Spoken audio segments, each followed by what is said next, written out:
ఆంధ్రప్రదేశ్లో కూటమి ప్రభుత్వం వచ్చి 18 నెలల నుంచి 19 నెలలు నడుస్తుంది. మన ప్రతిపక్ష నాయకుడు జగన్మోహన్ రెడ్డి గారు కూటమి ప్రభుత్వ విజయవాళ్ళు చూడలేక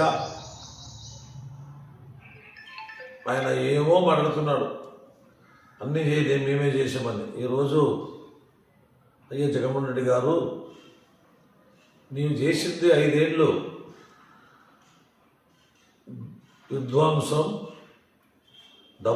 డబ్బులు దాచుకోవడం, భూములు పేదల భూములు దోచుకోవడం, కబ్జా చేయడం తప్ప ఈ 5 ఏళ్ళు నువ్వు చేసిన ఈ రాష్ట్రానికి ఏం లేదు.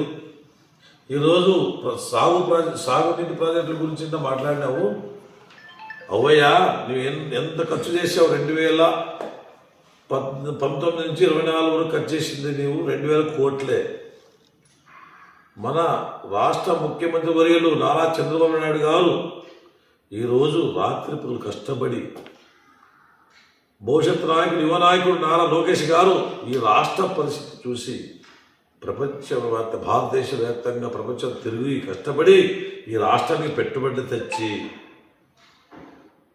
పెడుతూ ఈ రాష్ట్రానికి రాయలసీమలో ప్రాజెక్టులు ఖర్చు చేసింది 18 నెలల్లో 3,890 కోట్లు ఖర్చు చేసిన ఘనత చంద్రబాబు దక్కింది. నీవు ఖర్చు చేసింది 5 ఏళ్ళలో 2,000 కోట్లు మాత్రమే. నువ్వు ఎక్కడ లెక్క చూస్తావు? ఎక్కడంటే అక్కడ ప్రాజెక్టులు అధికారులు పిలిపించి మాట్లాడు, చర్చ చేయి. ఈ రాయలసీమ నీళ్ళు ఇచ్చింది ఒక ఎన్టీ రామారావు గారు. ఈ రాయలసీమకి ప్రాజెక్టులు ఓపెన్ చేసింది ఒక చంద్రబాబు నాయుడు గారు. నీవు కానీ మీ నాయనగారు ఎక్కడైనా ఒక ప్రాజెక్ట్ ఓపెన్ చేశారా? ఈ రాయలసీమ మేము చేసిన ప్రాజెక్టులు మీరు నీళ్ళు ఇచ్చుండొచ్చు. ఈరోజు కూటమి ప్రభుత్వం వచ్చినాక ఈ రాష్ట్రంలో రైతులు ఎంత సంతోషంగా ఉన్నారో సంతోషంగా ఉన్నారు. ఎందుకంటే ఈరోజు ఒక పంట తీసుకొని 2వ పంటలో పోతున్నారు. ఈ పంటలో ప్రతి డ్యాంలో నీళ్ళు నిండినవి, ప్రతి చెరువులో నీళ్ళు ఉన్నవి. గతంలో మీరు ఎక్కడన్నా చూశారా? ఈరోజు చంద్రబాబు ఆశీస్సులతో ఈ రాష్ట్రం ముందుకు పోతున్న రైతులు సంతోషంగా స్పందిస్తూ రైతులకు గిట్టుబాటు ధరలు ప్రకటిస్తూ ఈరోజు ఉల్లి రైతులకు 130 కోట్లు, హెక్టర్కి 50,000 ప్రకారం ఉల్లి రైతులకు హెక్టర్కి 50,000 రూపాయలు ఇచ్చిన ఘనత చంద్రబాబు నాయుడు కూటమి ప్రభుత్వాన్ని. మీరు ఆ రోజన్నా రైతుల గురించి మాట్లాడారా? ఉల్లి రైతుల గురించి మాట్లాడారా? పోయిన సంవత్సరం మిర్చి రైతులు నష్టపోయినారంటే రైతులు ఢిల్లీలో మన భారత ప్రధాని నరేంద్ర మోడీ ఆశీస్సులతో 4,000, 3,000, 5,000 ఉండి మిర్చి అడిగవలేరు. ఆ రోజు 14,000 రూపాయలు ఖచ్చితంగా తీసుకోవాలని కండిషన్ చేసిన ముఖ్యమంత్రి నారా చంద్రబాబు నాయుడు గారు. ఈరోజు మామిడి రైతులు ఎంతో నష్టపోతుంటే కేజీకి 5 రూపాయలు ఇచ్చిన ఘనత చంద్రబాబు నాయుడు. అరటి పండు రైతులకి న్యాయం చేశారు. ఈరోజు పుష్పలంగా రైతులు పత్తి పండినారు. ఆ రైతులకు ఎంత ఇబ్బంది లేకుండా సీసఐ ద్వారా 8,000 రూపాయల పైన రేటు విధిస్తూ ఈరోజు రైతులు హ్యాపీగా 10-15 రోజుల్లో అకౌంట్లో పడున్న ఘనత తెలుగుదేశం ప్రభుత్వం, కూటమి ప్రభుత్వం మనకి చెప్తున్నారు. నువ్వు గతంలో ఆలోచన 2019 ముందు మీరు ఎక్కడైనా సీసీ ద్వారా పత్తి కొన్నారా? పంటలు ఎంత పంట చూశారా మీరు? ఈరోజు ఆంధ్రప్రదేశ్ సస్యశ్యామలగా ఉంది. ఈరోజు మీరు ఆలోచన చేస్తున్నారు. ప్రజలు ఈరోజు ఆంధ్రజీవ కింద 730 కిలోమీటర్ పైప్ లైన్ ద్వారా నీళ్ళు ఇచ్చిన ఘనత చంద్రబాబు నాయుడు. ఈరోజు మడగశిర కుప్పం మొదలుకొని ప్రతి నియోజకవర్గంలో నీళ్లు దాటు ఒక 18 ఇంత ఘన చేసిన మహానీయుడు మన చంద్రబాబు నాయుడు గారు. ఈరోజు నేను ఆ రోజు ఎగతాళిగా మాట్లాడినావు, మన నాయకుడి గురించి ఎగతా మాట్లాడావు, ముస్లిండు అన్నావు. 100 ఎట్లా అట్లా మాట్లాడారు మీరు మంత్రులు. ఈరోజు ఏం పని చేస్తున్నారు? ఎక్కడన్నా ఉన్నారా మీరు మంత్రుల్లో? జైలు కూర్చుంటారు మొత్తం. సార్ కళ్ళు తెరిస్తే, నారా లోకేష్ కళ్ళు తెరిస్తే మీ మంత్రులు నీవు అంత జైలు పాలవుతారు. ఒక నిదానంగా మన నాయకుడు ఒక నీతివంతమైన రాజకీయం చేస్తుంది ఈ ఆంధ్రప్రదేశ్లో. అదే 3,890 కోట్లు కేవలం 100 రోజుల్లోనే ఖర్చు చేసిన ఘనత కూటమి ప్రభుత్వాన్ని ఇరిగేషన్ ప్రాజెక్టులకి రాయలసీమలో. వేరే కాదు, ఓన్లీ రాయలసీమలో. నీవు చేసిన 5 ఏళ్ళు 2,000 కోట్లు తను భజన కొట్టుకుంటావు. ఈరోజు కరెంటు విషయంలో కూడా చాలా క్లారిటీగా ఇచ్చాడు సార్ నిన్న.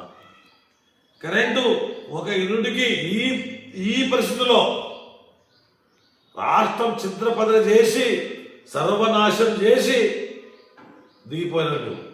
ఎక్కడ ఒక్క న్యాయ పైసా డబ్బులు లేవు. ఈరోజు కరెంటు విషయంలో 2019 దిగినప్పుడు సార్ ఒక రకంగా కరెంటు ఇచ్చేవాడు.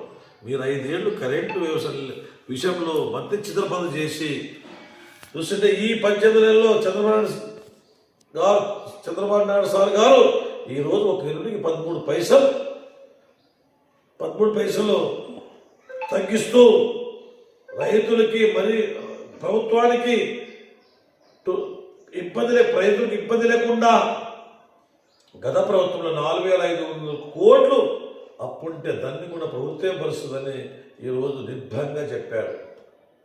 2029 కల్లా విద్యుత్ కొనుగోలు ధర ₹3.70 తగ్గించాలని లక్ష్యంతో ఈరోజు చంద్రబాబు గారు ఈ రాష్ట్రాన్ని నడుపుతున్నారు. మీదెక్కడన్నా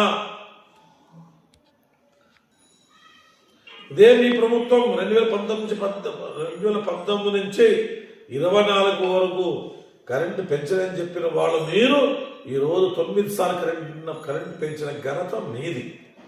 ఈరోజు మన నాయకుడు అంటే మన నాయకుడయ్యా. ఈరోజు మీరు చూశారు కదా, ఈ పరిస్థితుల్లో యూనిట్కి 13 పైసలు తగ్గించిన ఘనత చంద్రబాబు నాయుడుది. ఈరోజు ప్రాజెక్టులు ఎన్నో ప్రాజెక్టులు వస్తున్నారు. నిన్న చూశారు మీరు, సార్ అని డైరెక్ట్ ఇంటర్వ్యూ పెట్టారు ఎంఏ మినిస్టర్లో. 2000 ప్రాజెక్టు ఎన్నో ప్రాజెక్టులు ఈ రాష్ట్రానికి పరిగెత్తి వస్తున్నారు. నీవు ఉన్నప్పుడు ఉన్న ప్రజల్లో కూడా చూసాం, వేరే రాష్ట్రానికి పోయినారు. ఈరోజు మరి ఆ సినిమాత్మలు వస్తున్నారని చెప్పమని భయపడ్డారు. సార్ ఎంత ధైర్యంతో మీ ఎమ్మెల్యేలు మీ ఎంపీలు ఇండస్ట్రీని బెదిరించి ఈ రాష్ట్రం నుంచి తొలగించారు. ఇప్పుడు మరి ఎంత నమ్మకంతో వస్తున్నారు మీరు ఆలోచించేయండి. ఎక్కడ పోయినా 2 రోజులు మీరు మీ ఎమ్మెల్యే కానీ మీ మంత్రులు కానీ మినిస్టర్లు ఎక్కడైనా ఒక ప్రాజెక్ట్ తెచ్చారా? భవిష్యత్తు నాయకుడు నారా లోకేష్ గారు విదేశీ పర్యటన పోతే మీకు అంతా సూర్యమా. ఆయన స్వార్థకం పోతున్నాడు, ఆయన స్వార్థ వదిలిపోతున్నాడు. ఈరోజు ఈ ఆంధ్రప్రదేశ్ కోసం ఎంత ఇబ్బందులు కూడా అన్ని ప్రాజెక్టు ఇచ్చి రాష్ట్రం పెట్టారు. తర్వాత ఉద్యోగాలు మీ మకానికి జాబ్ క్యాలెండర్ ప్రకటిస్తామని చెప్పారు. ఆ రోజు సిగ్గుసరం ఉందని నీకేమన్నా? ఈరోజు చెప్పిన మాట ప్రకారం 16,000 పోస్టులు భర్తీ చేసిన ఘనత ఈ కూటమి ప్రభుత్వాన్ని. మరి ఇప్పుడు ఫిబ్రవరిలో మరి 2,000 పోస్టులు టీచర్ పోస్టులు భర్తీ చేస్తున్నారు. బాబా ఆలోచించండి. మీరు జగన్మోహన్ రెడ్డి గారు నీ యువకుడు పాయముడు అని ఎగిరిపబడ్డావు. ఈరోజు నీకు కష్టపడింది ఏమి?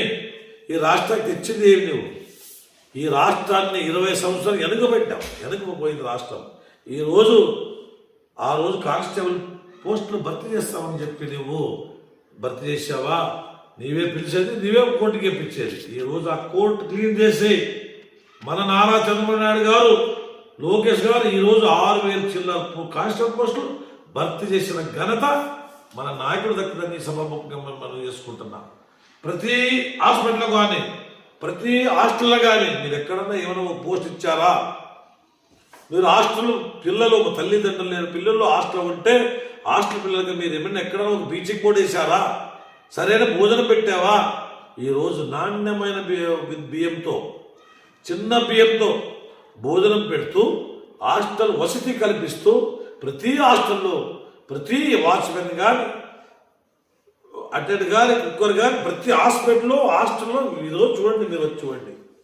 ఇంత చేసిన ఘనత మన నాయకుడయ్యా. ఈ నాయకుడి మీద విమర్శ చేసే అర్హత నీకుందా? వస్తున్నాను నేను మరి అంటున్నావు, మరి రపరపడ్డావు. నీ రపరపకి ఎవరు రాగిస్తారు? ఎవరు రాగిస్తారు చెప్పవయ్యా? ఈరోజు మన నాయకుడు ఈ రాష్ట్రంలో ఇదొకసారి అవకాశం ఏంటి? ప్రజలు మీరు పొరపాటు మీద ఆ రాక్షసుని తెలిపిస్తే ఈ రాష్ట్రం మరీ ఎవరు కాపాడలేరు. ఇంకా ఈ చంద్రబాబు ఇంకా 75 ఏళ్ళు 100 ఏళ్ళు బతికింటాడు. అతను ఆ 100 ఏళ్ళ లోపల ఈ రాష్ట్రాన్ని ఒక చక్కగా తిద్ది ఈ రాష్ట్రాన్ని ఒక వెలుగులో చూపించాలని, భారతదేశంలో ఒక భారతదేశాన్ని ఒక వెలుగు చూపించాలని అందులో కలిపి కష్టపడుతున్నారు, చేస్తున్నారు. మీరు ఆలోచన చేయండి. ఈరోజు ప్రజలు వాడు రప్పరప్పని మీరు రప్పరప్పలగే ఓడించండి. అంత తప్ప ఈ రాష్ట్రం ముందు ఉండాలంటే మా పిల్లలు ఈరోజు ఎన్ని లక్ష పోస్టులు వస్తున్నారు ఈరోజు. మా పిల్లలు భవిష్యత్తు కోసం, మన పిల్లల భవిష్యత్తు కోసం, మన కోసం ఈ రాష్ట్రాన్ని చంద్రబాబు నాయకత్వం భరించాలని కోరుకుంటూ ఈ అవకాశం ఇచ్చిన అందరూ నమస్కారం.